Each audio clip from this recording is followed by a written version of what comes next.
Hello and welcome back to Asia Now. Before we get started, I want to say happy Independence Day to all my Filipinos. Wish you guys all the best in the future. In this video, I'm going to tell you about a foreigner found face down in the grass, unresponsive, and 100 armed police officers in riot gear failed to make an arrest of an accused pastor in Davao.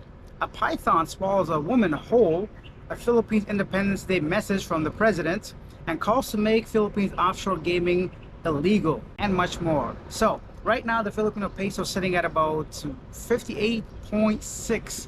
And before we get into everything else, take a quick second, hit that subscribe button, hit that like button. You guys showed a lot of love in the last video. Let's get into our main story. A foreigner was found face down, unresponsive in Capocao, Mindanao. He's aged between 40 and 50 years old. They cannot identify him as of the moment because he had no ID, cell phone, passport, or anything else on him. This story was actually reported 6 days ago. I waited and looked for updates. Unfortunately, I couldn't find anything, and the article was actually not in English, so I had to translate it. Excuse any lack of information, but yeah, hopefully, or maybe somebody could recognize him and inform his family.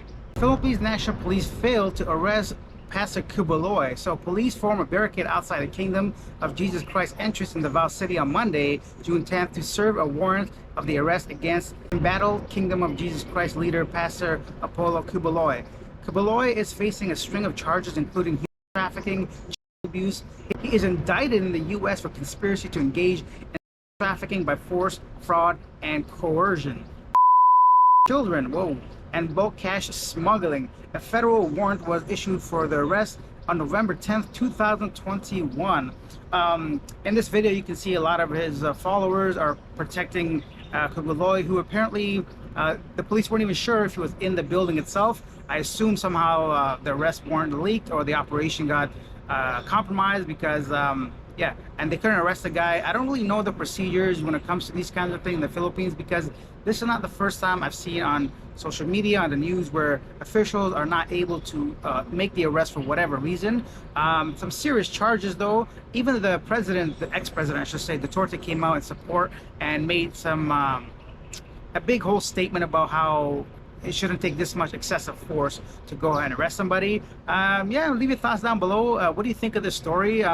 Do you know any more about how arrest warrants are issued? Because I think there's a difference between arrest warrants and there's another one, I forgot what it's called. Regardless, crazy scene actually visually to see 100 men in riot gear unable to arrest a single person who is not armed, I guess, I'm assuming. I don't know, but it looks like there was some miscommunication. It just seems like authority against civilians, and looks like the civilians came out on top. Maybe they just didn't want to escalate the situation, perhaps diplomatically want to resolve it. But it's been 3 years since the arrest warrant, so what's going on? Plus the US is involved, a whole bunch of political, religious mix mash over there. Do not get offended by the news, I'm just delivering it. Don't come at me with that. I don't have any sides in this, but if somebody's accused of those serious charges, I think they should at least have a trial, right? Then again, I mean, who's issuing the warrants? Do you trust the people? There's always more to the story, but this was something that came up and I thought I'd share with you guys. Next up is another important story. During one of these POGO operation busts, so POGO is the Philippines offshore gaming operators who are actual legit licensed businesses in the Philippines who operate gaming abroad, right? So anyone that wants to gamble abroad, overseas, but they simply operate from within the Philippines. And a lot of times these operations are run by foreigners like Chinese or other nationalities.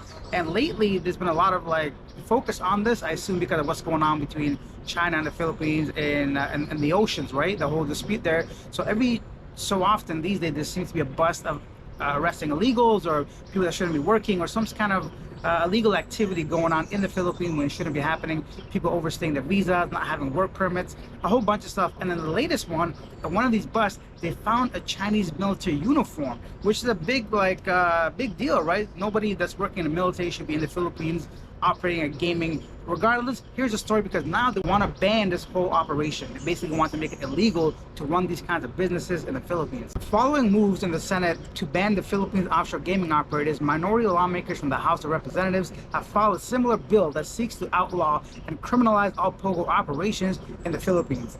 The bill, filed by the 3 members, wants to revoke all the licenses granted to POGOs and local gaming agents engaged in offshore gaming operations.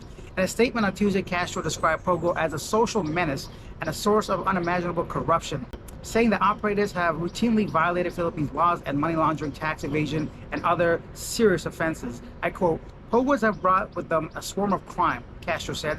Senators have renewed calls to ban all pogos in the country after a recent raid on a pogo compound in Porac, Pampanga yielded an alleged uniform of a Chinese military. It's a whole mess, basically. I hope they find a solution. I think it's very easy to just say, yeah, make them all illegal. But if you want to really be fair, I don't know how many pogos are there, how many Filipinos are actually employed by these people, how much money is actually coming back into like Filipino economy. There's a whole bunch of stuff, and I don't know.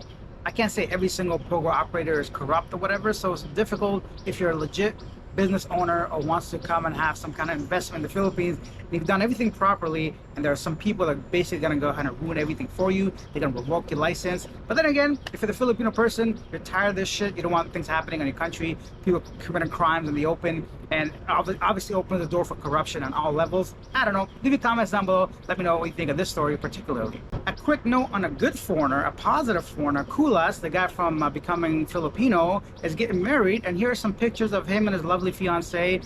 He's really immersed himself into the Philippines culture. He actually just became a Filipino citizen, which is not very common for any foreigner, I believe. And also, yeah, he travels a lot. He does a lot of good things. I think he's really embraced the fact that he's becoming Filipino, just like his YouTube channel name, and some cool, I guess, nod to the people of that region. He's wearing the costume and everything. I thought it was pretty cool. Once in a while we need some positive stories like this one. I wish him and his future wife all the best. And now a short message from the President of the Philippines regarding Philippines Independence Day. I congratulate all Filipinos both inside and outside the country on celebrating the 126th anniversary of the proclamation of Philippine independence. It is an honor to be part of the Filipino race of the ancestors bravely fought to restore independence and peace in the Philippines, our country, and as heirs of the freedom we enjoy today, it is our duty to each of us to protect it and make sure that we will never be weakened by any threat of intimidation and oppression as we face the challenges of modern times. We are the face of the new Philippines in our own way. We can be the heroes of our modern era. Next up, some travel news. You know, Singapore Airlines, when they had that really crazy incident of the turbulence, the extreme turbulence, one person passed away and many people were injured, and they had to make an emergency landing in Bangkok. I'm sure by now many of you guys have seen what happened there. If you haven't, check out some of these footages. It was a crazy incident. They're offering compensation up to $10,000 to those who have minor injuries and $25,000 for the ones with serious injuries, and they're gonna go ahead and have discussions with long-term plans of payments. I mean, maybe it's not enough, maybe it's too much, but at least they're doing something about it without having a class action lawsuit against them filed. First, I don't know, leave your thoughts down below. What do you think of that whole situation? Do you think 10,000 is enough for minor injuries? I mean, if I just bump my head, $10,000, hell yeah, I'll take that. But if I have some serious injuries, of course I'm gonna want some more, because some of those injuries can be lifelong lasting, what am I saying? Long life, what, you know what I mean, forever. Staying on travel and transportation, check out this story. The Land Transportation Franchise and Regulation Board, LTFRB, on Tuesday reminded transport operators and drivers that they cannot force a passenger to get out of a vehicle due to body size or physical appearance. Quote, POV drivers are not allowed to double or triple the fare depending on the passenger's physique, the statement read. Yeah, basically they can't overcharge you for being heavy or overweight or big or tall. I guess some drivers of these public utility vehicles have been charging more than just one person's fare for someone that's heavier, bigger.